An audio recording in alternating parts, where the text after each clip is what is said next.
कोटि सूर्य समप्रभ।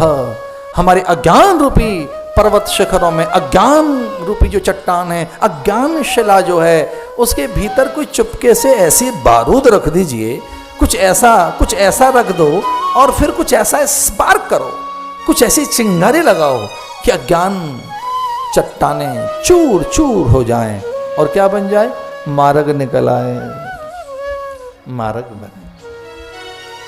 सूताख्या ही कथा सारम मम कर्ण रसायनम। कितनी बड़ी बात है कि बारूद में पलीता लगाते हैं तो विस्फोट होता है, भयंकर कंपन होते हैं, लेकिन ऐसा मत करना, कानों में मीठा रसायन घोल देना। तो कानों के माध्यम से कानों को चुने, कानों को चुनिए, कानों को माध्यम बनाइए और कानों के द्वारा, कर्णरंध्रों के द्वारा, श्रवण रंध्र जो हैं, इनके द्वारा हमारे भीतर कोई चीज सरकाइए और फिर स्पार्क कीजिए, फिर कोई पलीता लगाइए जिससे कि हमारी चट्टानें चूर चूर हो जाएं और मार्ग दिखने लगे। लेकिन मम कर्ण रसायनम सूताख्यायी कथा सारम, रस्सा सार सार अच्छा सा लगे।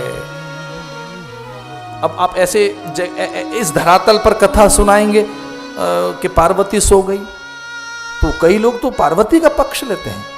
कितने साधु महात्मा हमने ऐसे देखे, तो 2-4 साधु तो हमें ऐसे मिले जिन्होंने पार्वती का पक्ष लिया।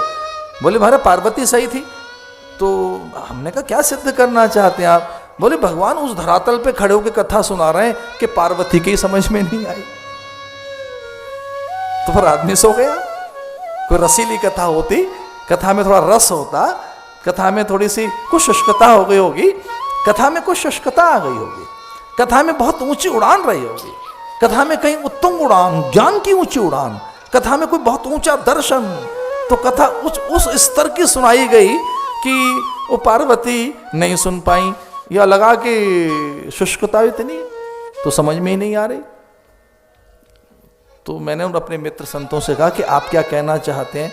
बोले महाराज वो थोड़ा नीचे उड़ान में कथा सुनाना कि समझ में भी आ जाए, थोड़ी वो फ्लाइंग जो हो वो थोड़ी नीची हो, थोड़ी सी लो पिच पे थोड़ा नीचे। महाराज सूताख्यायी कथा सारम मम कर्ण रसायनम, कि हे प्रभु कथा तो सुनाना समझ में भी आ जाए।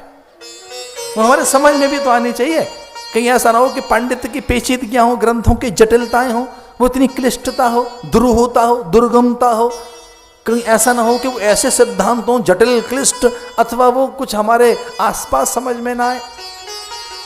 सरलता। सूताख्यायी कथा सारम, सार सार मीठी सी बात, कुछ ऐसा। और सच मानिए कि अगर भगवद ये रस है तो मीठा ही होगा। बड़ी सुंदर सी बात कही कि बहुत मीठा है रस। पेयम पेयम श्रवण पुटके रामा नामा भिरामम, वो बहुत मीठी चीज है कोई, तो सीधे वहां आपको जोड़ती है, पर वो सुनने की चीज नहीं है, पीने की चीज। इसलिए बहुत विनम्रता के साथ में निवेदन करना चाह रहा था कि कथा सुनने की बात कम कही गई है। ऐसा कुछ अच्छे ज्ञानी और महापुरुषों का और अच्छे समर्थ संतों का ऐसा कहना है कि कथा सुनी कम जाए, तो फिर क्या करें? बोले कथा को पियो, ये पीने की चीज़ है, ये सुनने की चीज़ नहीं है, ये तो अमृत है हमारा। पेयम पेयम श्रवण पुटके, तो ये इनके माध्यम से पी जाए कथा, तो फिर सुनी क्या जाए? तो महात्मा कहते हैं संसार की बातें सुनी जाती हैं, सुनने के लिए संसार की बातें हैं, ये कान तो सुनने के लिए, संसार की बातों के लिए। और ये कान किस लिए हैं? ये कान हैं पीने के लिए, कथा पीने के लिए। तो ये कथा के लिए कान बताए गए, पर कथा के द्वारा पिए। और जैसे ही कोई चीज पी जाती है तो उसी समय कंठ जैसे तर हुआ कि शुष्कता गई, आपके भीतर में तृषा का नाश हुआ, संतुष्टि आई, सहज हो गए। अब चूंकि मैं ऐसी जगह कथा कह रहा हूँ भगवान श्रीनाथ जी के यहाँ, जहाँ पर तुष्टि पुष्टि संतुष्टि की बात कही गई है, पुष्टि मार्गीय यहाँ विधा है भगवान की, अद्भुत विधा, उसमें यही बात कही गई है। उसका भेद यही है कि भोजन कैसा हो जिससे तुष्टि पुष्टि संतुष्टि और तृप्ति हो, उसे रूप रस की वृद्धि हो, भोजन कैसा हो जो देखने में अच्छा लगे।